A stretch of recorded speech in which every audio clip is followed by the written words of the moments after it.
స్తోత్రం చెల్లిద్దాం. స్తోత్రం స్తోత్రం. మంచిది దేవుని పెట్టాలి. పరిశుద్ధ గ్రంథంలో నుండి ఒక వాక్యాన్ని చదువుకున్నా. నేను తొందరగానే ముగిస్తా, కట్టా కొట్టా తెచ్చినట్టుగా. మరి ఎంతమందికి ఆకలి అవుతుంది మీలో? అందరికి ఆకలి అవుతుందా? ఈరోజు ఉపవాసం అనుకోండి, చేసేది లేదు. నేను 9 గంటలకు లేచి ఒక కోటం జరిపి వచ్చా. ఆల్రెడీ ఒక కోటం జరిపి వచ్చినా కానీ మళ్ళీ మీరు ఎవరు రెడీ కాల. మరి నా తప్పు కాదు, అది మీ తప్పే. అయినా ఏం కాదు, ఒక పూట అన్నం తినకపోతే మనకి ఏం కాదు. 5వ అధ్యాయము 1వ వాక్యం చదవండి ఒకసారి. 2 వాక్యాలు.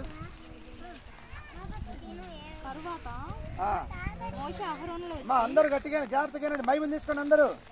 నిర్గమాకాండం 5వ అధ్యాయము మొదటి 2 వాక్యాలు చదువుకుందాం. అందరు చూడండి వాక్యం. తరువాత మోషే అహరోనులు వచ్చి ఫరోను చూసి ఇశ్రాయేలీయుల దేవుడైన యెహోవా అరణ్యములో నాకు ఉత్సవము చేయుటకు నా జనమును పోనిమ్మని ఆజ్ఞాపించుచున్నాడనిరి. ఫరో నేను అతని మాట విని ఇశ్రాయేలులను పోనిచ్చుటకు యెహోవా ఎవడు? నేను యెహోవాను ఎరుగను, ఇశ్రాయేలులను పోనీయనని. స్తోత్రం కలుగును గాక. ఆ ప్రియదేవుని బిడ్డలారా, మా జాగ్రత్త కింద అహరోను మోసేలు ఫరో దగ్గరికి వెళ్ళి ఫరోతో చెప్తా ఉన్నారు. ఫరో ఎవరు మీకు తెలియదు కొంతమంది, మరి ఇశ్రాయేలీలు ఎవరు కొంతమంది మీకు తెలియదు. ఇశ్రాయేలీలు అంటే దేవుని చేత ఏర్పాటు చేయబడిన జనాంగము, దేవుని జనాంగం.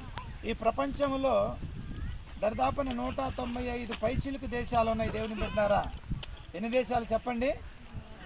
195 దేశాలు పైచిలుకు ఉన్నాయి.